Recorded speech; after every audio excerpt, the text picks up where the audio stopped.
Assalamualaikum warahmatullahi wabarakatuh, and I hope you are doing well at home. Okay, so today we are going to section on page 9. So the grammar item for today is present simple versus present continuous. Okay, so present simple simply means, okay, things that we always do. For example, sebagai contoh, I go to school every day. Saya pergi ke sekolah setiap hari. Okay. She washes, okay, her car every week. Okay. They always go shopping. Okay. Jadi untuk present simple ataupun simple present tense, kita sama ada kekalkan root verb ataupun kata dasar, ataupun kita perlu tambahkan s. Okay, contohnya I, you, we, they tidak ada s kepada verb, manakala he, she, it kena tambah s kepada verb. Okay, jelas. Okay. Contoh ayat dia, Tanya enjoys using social networking sites and uses them every day. Tanya is a girl, so we replace, okay, Tanya, we replace her with she. Jadi she enjoys, ada s. She uses, ada s. Okay. Next one. Okay, contoh seterusnya.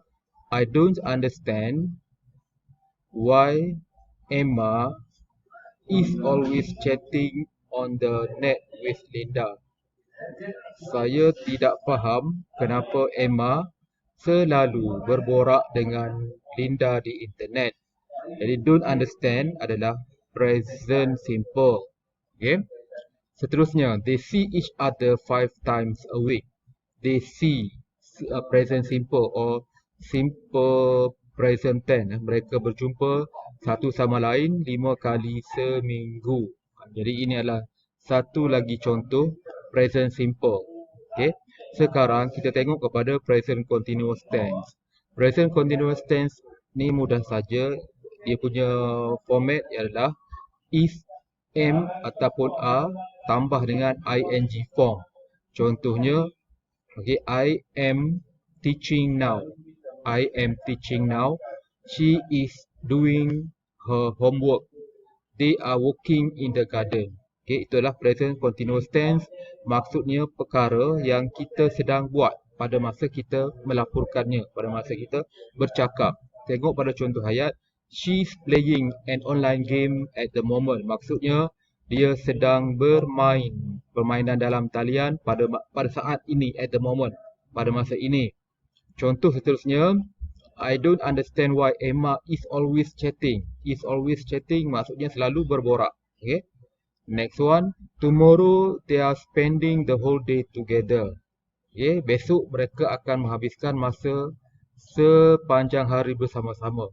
Kadang-kadang kita gunakan present continuous tense is, am, are plus ing untuk perkara yang pasti akan berlaku pada masa akan datang. Jadi memang pasti besok mereka akan menghabiskan masa sepanjang hari. Okay. Note to be taken, stative verb. Maksudnya kata kerja yang statik seperti see, like, want, seem, understand, need, believe, imagine, know, cause, etc. are not usually used in present continuous tense. Maksudnya kata kerja seperti atas tidak digunakan dalam present continuous tense ing. Kita tidak kata I am liking banana. Okay. I am wanting hamburgers. Contohnya kita tak gunakan ing untuk stative verb seperti yang diberikan di atas. So now let's take a look at the exercise. Contoh, okay, soalan dia ni kamu kena isikan tempat kosong dengan present simple ataupun present continuous tense dengan menggunakan kata kerja di dalam kurungan bracket. Kita buat nombor 1 bersama-sama. Dia ada 4 soalan.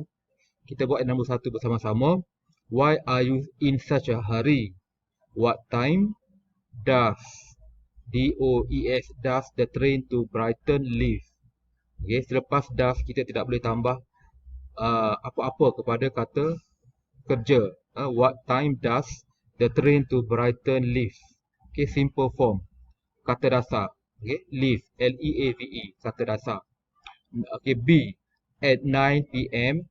But I want to be at the train station at 6 o'clock because I am meeting. Kerana saya hendak berjumpa dengan kawan saya, Sally. I am meeting. Yeah. Jadi benda yang pasti berlaku, kita gunakan present continuous tense.